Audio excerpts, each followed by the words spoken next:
Özellikle 2013 yıllarında çizgi filmlerin en önemlilerinden biri olan ve Z kuşağının izlediği Adventure Time bizler için büyük bir öneme sahipti.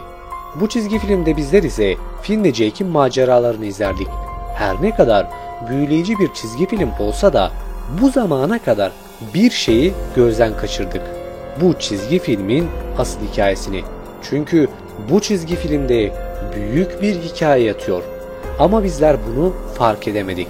Adventure Time'da asıl kahraman Finn ve Jake gibi dursa da aslında bu çizgi filmin kahramanları Buz Kralı ve Vampir Kraliçe Marceline. Evet, yanlış duymadınız.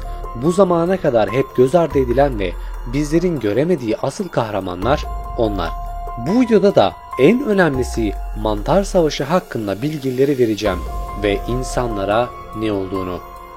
Videoda çok şaşıracağınız, nasıl ya dedirten bu hikayeyi bölümlerine kadar sizlere aktaracağım. Lafı fazla uzatmak istemiyorum ama bu videonun 2 part olacağını söylemem gerek. Çünkü hikayesi oldukça derin ve anlamlı. Ben Masalcı Dede. Bu videoda sizlere Adventure Time'ın asıl hikayesini derledim. Videoma ve asıl hikayesi kanalıma hoş geldiniz. Bana destek olmak için de kanalıma abone değilsen abone olabilir, videoyu beğenebilir ve yorumlarda fikirlerini belirtebilirsin. Hazırsanız başlayalım.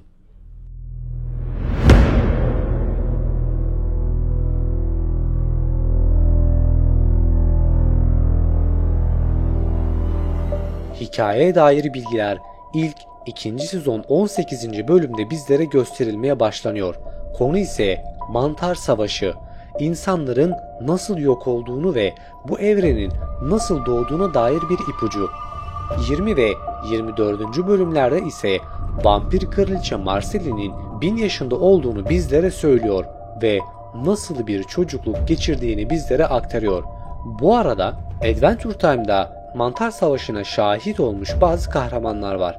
Bunlardan biri Prenses Ciklet, Buz Kralı, Marceline ve bizlerin ileride tanıyacağımız bir insan. Konuyu fazla dağıtmadan devam edelim.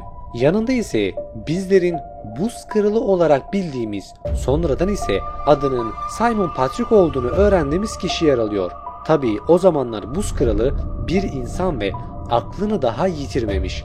Simon'un bu hale gelmesinin nedeni ise bir kazıda bulduğu esrarengiz taç yüzünden meydana geliyor. Bu taçı takan Simon, buzun sırlarını taç sayesinde öğrenmeye çalışıyor ve yaklaşmakta olan savaşı durdurmak için kullanmak istiyor. Ama esrarengiz bir biçimde kaybolan karısını da arıyor. Çok sonraları karısının nasıl kaybolduğuna dair bilgilere ulaşacağız ama o zamana kadar neler yaşandığına bir göz atalım. Çünkü bu çizgi filmin hikayesi sandığımızdan çok daha derin ve karmaşık. Finn ve Jake bir macera sırasında yer altında yaşayan canlıları keşfediyor. Ama bu yerleşim yeri 1000 yıl öncesinde savaşta dibe batmış bir insan şehri. Görüntülerden de bunu zaten anlayabiliyoruz. Bu yerleşim yerindekilerin birer insan olduğunu dair şüphelerimiz başlıyor. Ve bu arada bir kadın tanıyoruz. Adı Susan. Çok daha sonraları bizim için önemli biri olduğunu anlayacağız.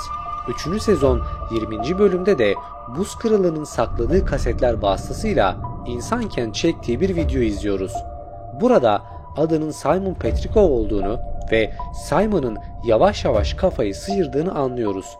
İlerleyen bölümlerde ise dünyanın yarısının büyük bir patlama ile yok olduğunu, bunun da Mantar Savaşı'ndan kalan birer enkaz olduğunu fark ediyoruz. 5. sezon 14. bölümde ise vampirlerin kraliçesi Marceline nasıl Simon ile arkadaş olduğunu anlatmakta ve tarihler Mantar Savaşı'nın yaşandığı 1000 yıl öncesine götürüyor. Marceline daha çocuk ve Simon ona bakıcılık ediyor. Tam manasıyla Buz Kralına dönüşmeyen Simon küçük kızı korumaya çalışıyor. Yaratıkların saldırısına uğradığı esnada bizlerin dikkatini yapışkan sakızlar çekiyor. Bunların Prenses Ciklet'in ilk versiyonu olduğunu daha sonraları anlayacağız. Bu yaşanan savaşta canlılar mutasyona uğradığını bizlere açıkça gösteriyorlar. 5. sezon 16. bölümde ise kafalar karışıyor. Çünkü Jack doğarak değil bir mutasyon sonucu şekil değiştirme yeteneğine sahip oluyor. Ve işin garip tarafı da Jack babasından çıkıyor. Kafalar daha bulanmadan şöyle özetlemekte fayda var. Uzaylı bir yaratık babasını ısırıyor ve bu uzaylı yaratık şekil değiştirme yeteneğine sahip. Isırılan babasının kafası iyice şişiyor ve patlıyor. Sonucunda ise Jack dünyaya geliyor. Ama babasından. İlerleyen bölümlerde bu zamana kadar yaşamış ve mantar savaşına şahit olmuş bir insan çıkıyor. Yani tam 1000 yaşında olan bir insan. Bu kişi Bimo'yu yapan mucit. Kendisi tabi bir deri bir kemik kalmış ve hasta durumda. Bu yaşanan savaşı anlatıyor ve Bimo'yu nasıl yaptığını. 5. sezon 28. bölümde ise güçlerini kaybeden Buz Kralı tekrar eski haline geliyor ve geçmişteki karısından özür dilemek için bir portal açıyor. İşte bizleri ilgilendiren kısım burada meydana geliyor. Bu esnada karısı Simon'ın açmış olduğu portaldan geçerek 1000 yıl sonrasına gidiyor. Böylelikle bizler Simon'ın karısının neden kaybolduğunu anlıyoruz. Gelecekteki Simon'ı kurtarabilmek için. İlerleyen bölümlerde ise efsanevi savaşçı Billy Lich tarafından öldürülüyor. Bu arada bilmeyenler için Lich'in amacı tüm canlıları yok etmek. Bu çok daha sonrasının bir konusu. Toparlayacak olursak bu bölümde ölmüş olan Billy'nin istekleri listesini yaparken Finn'in babasının yaşadığını ve nerede olduğunu öğreniyoruz. Onu bulmak için de sadece çok kötü suçluların olduğu bir boyuta geçmemiz gerekiyor.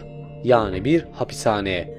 Ve babasının tam bir hayırsız olduğunu, içten pazarlıklı biri olduğunu anlıyoruz. Velhasıl babasından bir hayır göremeyen Finn'in de bu esnada kolu kopuyor. İlerleyen bölümlerde ise tam anlamıyla bu çizgi filmin asıl hikayesine değiniyor. Ama sabırlı olun. Çünkü birazdan anlatacaklarım büyük ihtimalle kafanızı karıştıracak. İlk öncelikle 6. sezon 24. bölümde bu hikayenin nasıl başladığını söylüyor ve tarihler tam 70 milyon yıl öncesine götürüyor. Burada bazı elementelsel varlıklar toplanmış, dünyaya düşmek üzere olan meteoru nasıl durdurabileceklerini düşünüyorlar. Bu sırada buz elementi bir fikir sunuyor. Bir silah yapıp bunu kullanmak. Bunun sonucunda ise bizlerin bildiği Buz Kralı'nın tacı ortaya çıkıyor. Bu bölümde bir ayrıntı daha var. Gunter ismindeki dinozor. Evet, Gunter aslında milyonlarca yıl önce yaşamış bir dinozor ve Buz Kralı sürekli olarak Gunter ismini penguenine sesleniyor. Çünkü bunun bir nedeni var. İlerleyen bölümlerde ise durum daha da karışıklaşıyor. Bilindiği üzere Buz Kralı her zaman huysuz ve Gunter'ı aşağılamakta. Çünkü Gunter Buz Kralı'nın hizmetkarı. Milyonlarca yıl önce de durum aynıydı. Göktaş yaklaştığı esnada bir aksilik oluyor ve buz elementi tacı takamıyor. Molozların arasında kalıyor. Gunter ise bu tacı takıp meteoru durdurmaya çalışıyor. Ama tacın gücü ona çok fazla geliyor ve kafayı sıyırıyor. Dinozorların yok olduğunu varsayarsak anlaşılan Gunter meteoru durduramamış. Buz Kralı'nın sürekli Gunter demesinin sebebi de ilerleyen bölümlerde açıklayacağız. 6. sezon 38. bölümde işler iyice karışıyor çünkü evreni yok etmek isteyen ve kaostan beslenen Golb karşımıza çıkıyor. Ve bu ilk çıkışı. Golb'un çıkış nedeni kaos ve ileride tekrar dünyaya gelmesi durumunda engellenmesi için çareler aranıyor. Tahmini olarak 1000 yıl önce falan geldi. 6. sezon 40 ile 40. bölümleri arasında tam bir kafa karışıklığına sebep olacak olaylar meydana geliyor. Çünkü bu zamana kadar yaşanmış olan şeyler geçmişte de tekrar yaşandı. Anladığım kadarıyla bir kısır döngü hakim. Bu bilgiyi de dünyaya çarpmakta olan sihirli bir meteordan öğreniyoruz. 7. sezon 7. bölümde ise geçmişe gidiyoruz ve olayları vampir kraliçesi Marceline'in gözünden görüyoruz.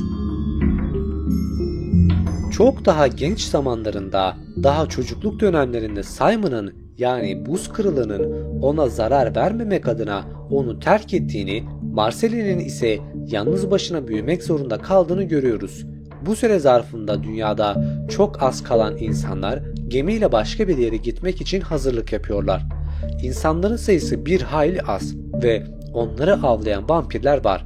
Böylelikle neden ortada hiç insan olmadığını anlamış oluyoruz. Çünkü insanlar başka bir yere taşınmışlar.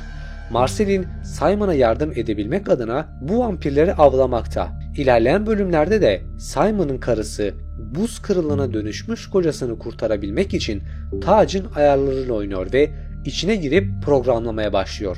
Burada taca hapsolmuş bazı kişiler var ve bir sezon öncesinde bizlerin karşısına çıkan Gunther da var. Yani tacı takan herkes burada hapsolmuş durumda. Tabi Simon da. Ama ne yazık ki buradan kurtarılamıyor. Bu ileriki bölümlerde ise sizlere bir sezon önce ortaya çıkan elementlerden bahsetmiştik. Ateş, buz, sakız ve balçık. Bu bölümde de gelecek versiyonları çıkıyor. Olay aslında sizlere anlattığım gibi. Bu olaylar sürekli kendini tekrar etmekte ve her döngüde bu elementler var olmakta. 7. sezon 38. bölümde ise Dana'nın kuyruğu kopuyor çünkü bizlerin daha önce tanıştığımız Susan gerçekten bir insan ama gelişmiş bir insan. Bir hata sonucu beynindeki implant çalışıyor ve Finn'i götürmeye çalışıyor. Nereye diye soracak olursanız insanların bulunduğu adaya. Çünkü aslında Susan buraya Finn'i bulmak için gönderilmiş bir asker. Ama bir kaza sonucu hafızasını kaybediyor ve bulamıyor. Yani 13 yıldır hiçbir şey hatırlamıyor. Tabii Finn anlamadığı için de ilk etapta bir kavga çıkıyor ve Susan bayılmadan önce bir yere bir tür mesaj gönderiyor. Anlaşıldığı üzere insanların adasına bir mesaj. Bu bölümü burada noktalamak zorundayım. Çünkü video aşırı uzun oldu ve diğer sezon ve finaliyle beraber sizlere ikinci partta yapacağım. Aslında daha yeni başlıyoruz desem yeridir. Buraya kadar izlediysen videoyu beğenmişsin demektir. Kanalıma abone olabilir, videoyu beğenebilir ve yorumlarda fikirlerini belirtebilirsin. Bir sonraki videoda görüşmek dileğiyle. Kendinize iyi bakın, hoşça kalın.